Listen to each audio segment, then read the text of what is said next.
बचपन से आपकी भेंट जिस भी अंग्रेजी पढ़ाने वाले शिक्षक से हुई है, उसने आपको एक चीज जरूर बोली होगी कि वर्ब फॉर्म्स को याद कर लो। बोलिए कि नहीं बोलिए? मैंने भी बोला है कई बार, लेकिन आपके दिमाग में ये आया होगा या कई बार आपने याद भी किया होगा, पर प्रॉपर तरीके से उसका मतलब और सबसे जरूरी उसका इस्तेमाल आपको नहीं आया होगा। आज की क्लास में ये कंफ्यूजन हमेशा के लिए खत्म करूंगी। तो चलिए शुरू करते हैं आज की क्लास। हे एवरीवन, स्वागत है आपका आज की क्लास में। आप देख रहे हैं संरीति इंग्लिश अकेडमी। मैं हूं प्रीति मैम। नए हैं अगर तो सब्सक्राइब करके बेल नोटिफिकेशन ऑन कर दीजिएगा, और जो रोज क्लासेस हमारी अटेंड करते हैं उनको शुक्रिया रोज क्लास अटेंड करने के लिए, और क्लास को लाइक और शेयर कर दीजिए ताकि क्लास को आगे बढ़ा सकूं। चलिए क्लास को शुरू करते हैं।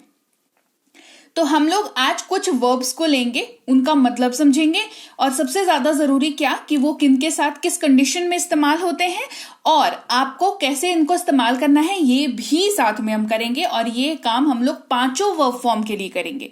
देखो, दिस इज वेरी इंपॉर्टेंट, क्योंकि आपको वर्ब फॉर्म याद करने के लिए बोला जाता है। आप याद कर लेते हो 4 फॉर्म, 3 फॉर्म, 5 फॉर्म याद कर लेते हो, उसके बाद आपको उसको यूज करना नहीं आता है ना। तो वहां पर चीजें जो है वो थोड़ी गड़बड़ हो जाती हैं। तो आज हम लोग वो गड़बड़ नहीं करेंगे। मोस्ट यूज्ड हम लोग कुछ वर्ब फॉर्म्स को लेंगे, और क्लास के आखिर में मैंने आपको होमवर्क दे रखा है ताकि आप जो है आपने क्या पढ़ा थ्रू आउट क्लास में वो आप लास्ट में होमवर्क करके आप इसको समझ सको कि आपको समझ में आया भी है या टाइम खराब हो गया। ठीक है, सबसे पहला हम लोग लेते हैं वर्ब फॉर्म जो कि है खाना, है ना।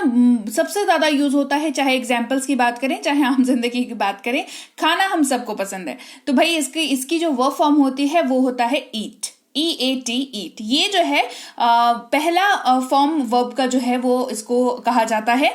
इसका V2 या वर्ब का सेकेंड फॉर्म, या कह लीजिए इसको पास्ट सिंपल। देखो एक चीज बताऊं, मैं इसको आगे बढ़ाने से पहले एक चीज बता देती हूँ।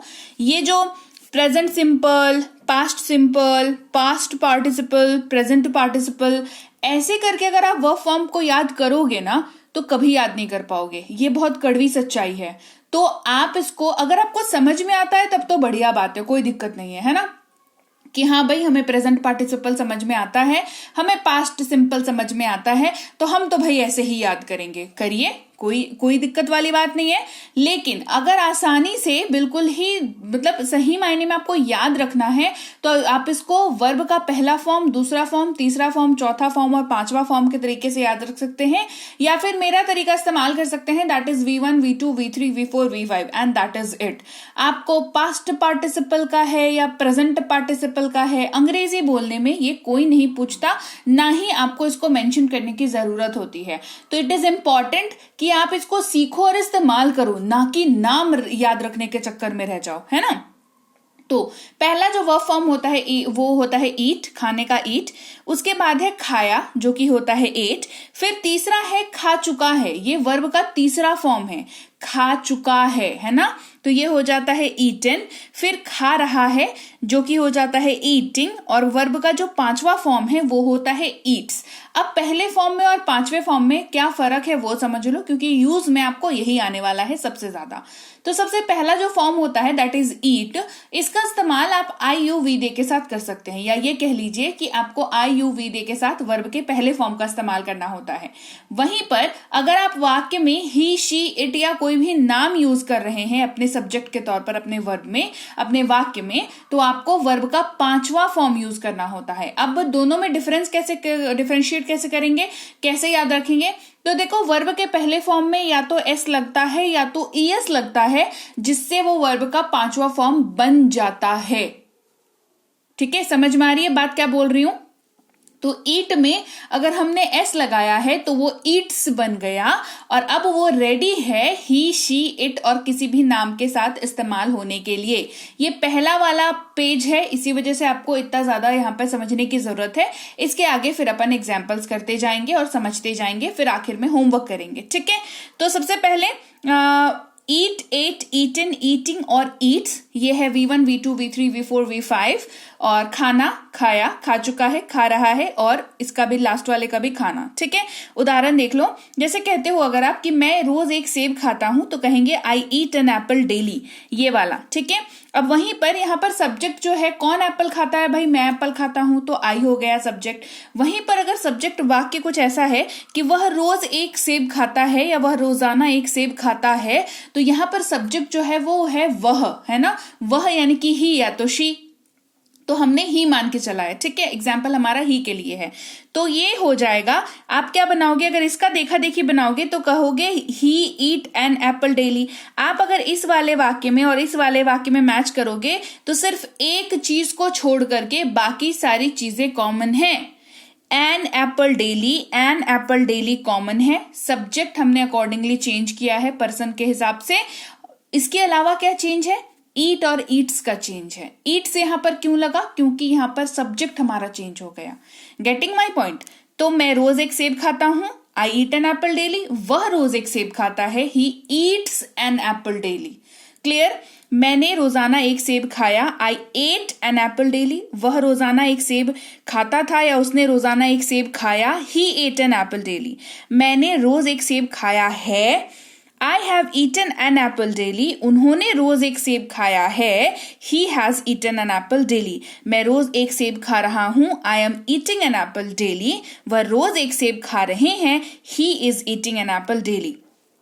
आप अगर इन दोनों को अच्छे से कंपेयर करोगे तो आपको ये नोटिस होगा कि इसमें एट आया, इसमें भी एट आया, इसमें ईटन आया, इसमें ईटन आया, इसमें ईटिंग आया, इसमें भी ईटिंग आया। फर्क एक जगह पर इस वाले वाक्य में यहां पर भी आया, यहां पर इज है, यहां पर एम है।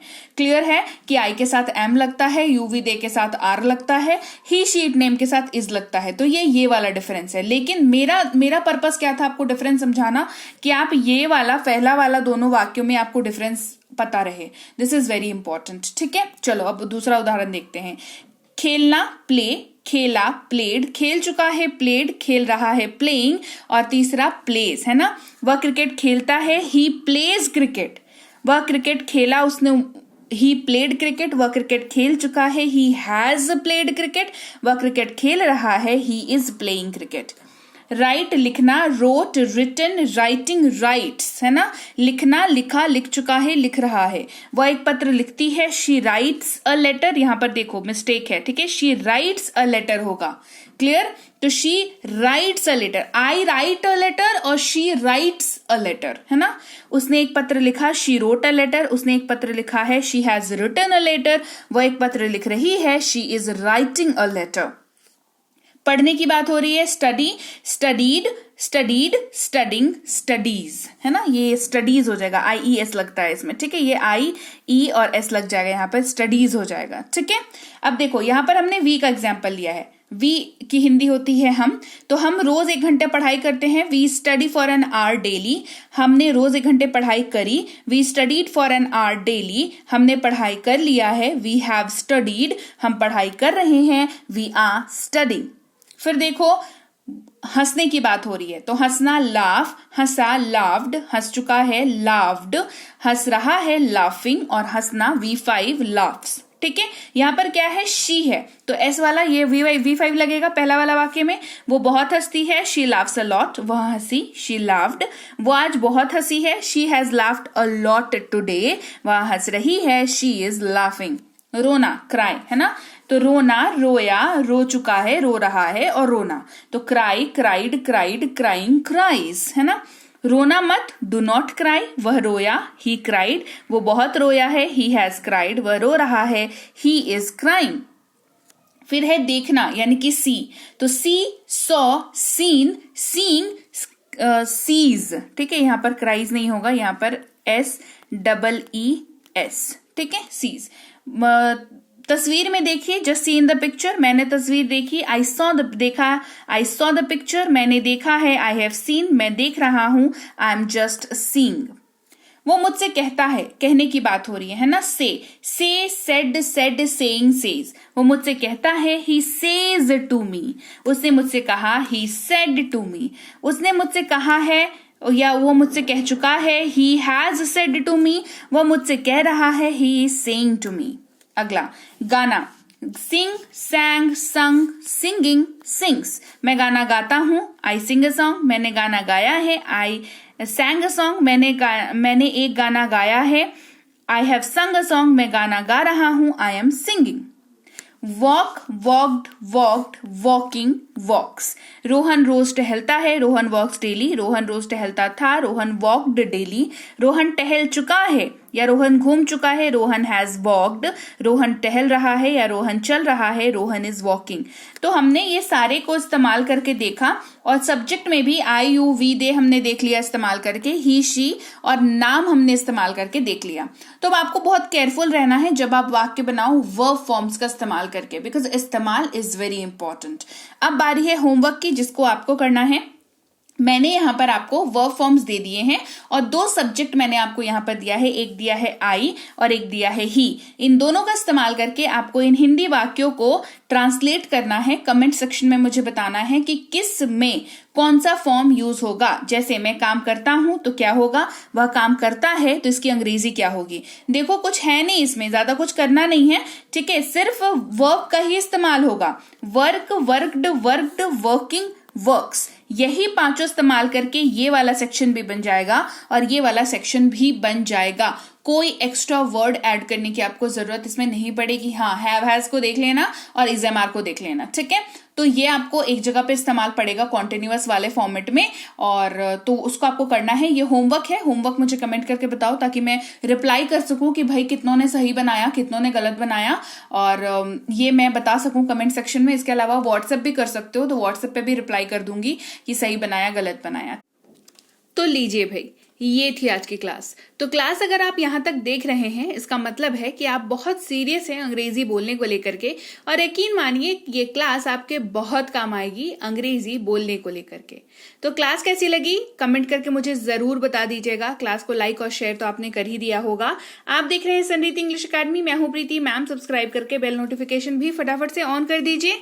इसके अलावा हमारी जो ऐप है संरीति इंग्लिश अकेडमी, सेम नाम से ऐप है, वहां पर आपको बेसिक से प्रो स्पोकन इंग्लिश का कोर्स, इंग्लिश राइटिंग का कोर्स जिसमें आप अंग्रेजी लिखना सीखते हैं, इंग्लिश ग्रामर का कोर्स, इंग्लिश रीडिंग का कोर्स आपको मिल जाएगा ऐप पर। इसके अलावा अंग्रेजी पढ़ने में अगर दिक्कत आती है, स्पेलिंग्स में दिक्कत आती है, तो ये अंग्रेजी पढ़ने का रामबाण ट्रिक, ये जो किताब है ये अमेजॉन पर अवेलेबल है। आप सिंपली इस बुक का टाइटल यहां से देख करके आप अमेजॉन पे सर्च करके इस बुक को अपने घर पर कैश ऑन डिलीवरी के साथ भी मंगवा सकते हैं। इसके अलावा अगर आपको ई बुक्स की जरूरत है, तो चाहे वो वर्ड मीनिंग की ई बुक हो, टेंसेस की हो, आपके स्पोकन इंग्लिश की हो, ग्रामर की हो, या मिनी स्पोकन इंग्लिश स्ट्रक्चर्स की हो, जो कि क्विक रिवीजन का आपको मौका देती है, क्विक समझने का आपको मौका देती है, ये सारी की सारी ई बुक्स जो है हमारी ऐप पर अवेलेबल है। ऐप में जाकर के आप इनको इजीली वहां पर ले सकते हैं। इसके अलावा हमारी क्लास, हमारी पेड क्लास या किसी भी तरीके की अंग्रेजी को लेकर के समस्या अगर आपको आ रही है, तो इस नंबर पर व्हाट्सएप मैसेज करके आप हमारे साथ संपर्क कर सकते हैं, हमारे ग्रुप में जुड़ सकते हैं। और इस किताब को मंगवाने के लिए भी आप सिंपली इस नंबर पर व्हाट्सएप मैसेज करके भी इस किताब को अपने पास मंगवा सकते हैं। और हमारा ऐप कुछ ऐसा दिखता है गूगल प्ले स्टोर पर, वहां पे आपको यहाँ पर इंस्टॉल कर लेना है ऐप को अपने मोबाइल पर। इसके अलावा व्हाट्सएप का ग्रुप हमारा जरूर ज्वाइन करके रखें, रोज की फ्री क्लासेस आपको मिल जाती हैं। टेलीग्राम का चैनल हमारा जरूर ज्वाइन करके रखें, वहां पर भी आपको क्लासेस मिल जाती हैं, कुछ इंपॉर्टेंट अनाउंसमेंट होता है वो भी आपको पता चल जाता है, और ऐसे आप जो है अंग्रेजी के संपर्क में बने रहते हैं। तो thank you so much for watching आज की क्लास को। मैं आपसे मिलूंगी आपकी अगली क्लास में। Till then thank you so much for watching. Stay tuned to Sanriti English.